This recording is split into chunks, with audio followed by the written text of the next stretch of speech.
বিসমিল্লাহির রহমানির রহিম। আসসালামু আলাইকুম রহমতুল্লাহি বারাকাতুহু। বৃষ্টি হচ্ছে আল্লাহ তাআলার নিয়ামত রাজির মধ্য থেকে অন্যতম বড় একটি নিয়ামত। এই বৃষ্টির মাধ্যমে আমাদের পরিবেশ আবার সজীব হয়ে ওঠে। ধুলোবালি এবং ময়লাযুক্ত এই পরিবেশটা আবার ধুয়ে মুছে সাফ হয়ে যায়।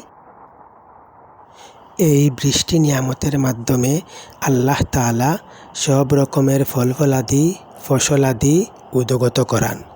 যেমন আল্লাহ তাআলা পবিত্র কুরআনে বলেন, ফাআনজালনা বিহিল মাআ ফাআখরাজনা বিহি মিন কুল্লিস সামারাত। অর্থাৎ আল্লাহ তাআলা বলেন, আমি এই মেঘের মাধ্যমে পানি বর্ষণ করি এবং এই পানির মাধ্যমে সব রকমের ফলফলাদি এবং ফসলাদি উৎপাদন করি। এই বৃষ্টি নিয়ামত সম্পর্কে আল্লাহ তাআলা অপর একটি আয়াতে বলেন, ওয়াআনজালনা মিনাস সামাই মাআন তাহুরা। অর্থাৎ আমি আকাশ থেকে পবিত্র পানি বর্ষণ করি।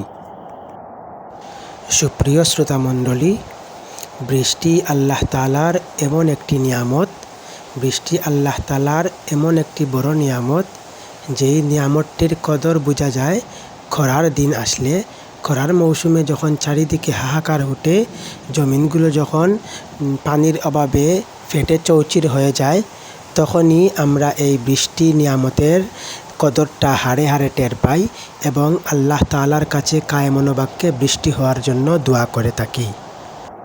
আসুন আমরা সবাই মিলে এই বৃষ্টির দিনে আল্লাহ তাআলার এই নিয়ামতের বেশি বেশি শুকরিয়া জ্ঞাপন করি এবং আল্লাহ তাআলার নিকট দোয়া করি তিনি যেন এই নিয়ামতটা আমাদের উপর সর্বদা বিরাজমান রাখেন। আমিন।